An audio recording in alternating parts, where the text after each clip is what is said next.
یو صحابي نبی پاک صلی الله علیه وسلم یو جماعت سره ولېږلو.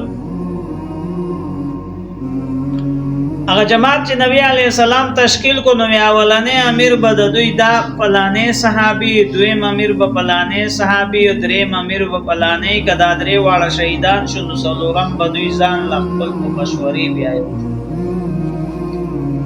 اوس ګورئ د دوی د نبی پاک صلی الله علیه وسلم په خبرې دمره یقینو چې داغه د خلینه به اوته، نو دوی به دا ګڼلی و چې دا وشو. اوام دس اولی به دا یقین نو چې قرآن به را نازلېدو، هغوی به لیدو. او نبی پاک صلی الله علیه وسلم معجزې به دغه خلکو خپل په سترګو لیدي. مونږ ته خو د نبی علیه السلام دا یو معجزه ښکاره د قرآن،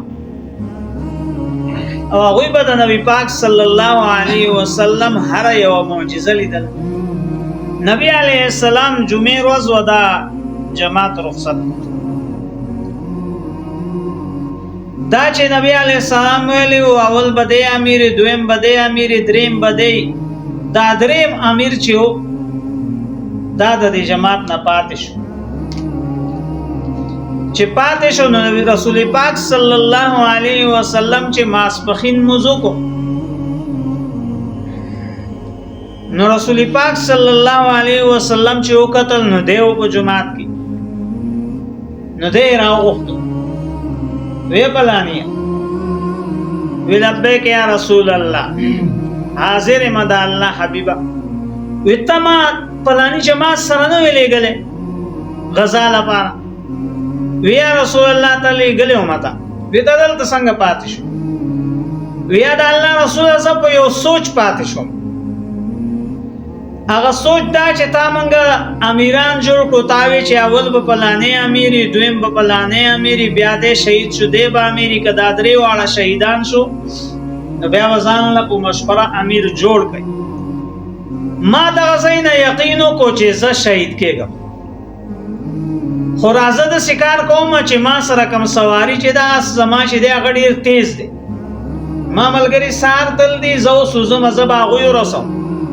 ما ځان له دا سوچ وکړو چې د الله د رسول د ژبې مبارک او د خولې مبارک نه چې دا راووتو، زمونږ د شهادت خبره دا شي د زه شهید یم. خو راځه نن خپل حبیب پسې دا اخري یو مونځ وکړم. بیا زه نن خپل حبیب پسې اخیری دا یو موز به وکم، او بیا به لاړ شم او خپل ملګري به زه ورسوم. نبی پاک صلی الله علیه وسلم وی زه ټیک ده، خو یو خبره ده چې ثواب کې د هغوی نه دومره رستو شوی، 500 کاله فاصله به ته هغوی نه رستو جنت ته ځي. هغوی به د آخرت کې تا نه دومره مخکې ځي چې هغه حساب چې د دنیا ورځو ته کې، نو 500 کاله به فاصله شي. دا دومره د دوی مینه وه چې دا سود وګڼلو چې زه اخري مو زه خپل پیغمبر پسې وکړم، او دومره د هغوی یقین و چې ته چې څه وایې هغه کي، او دغه شانته دا بیا شهیدان شي.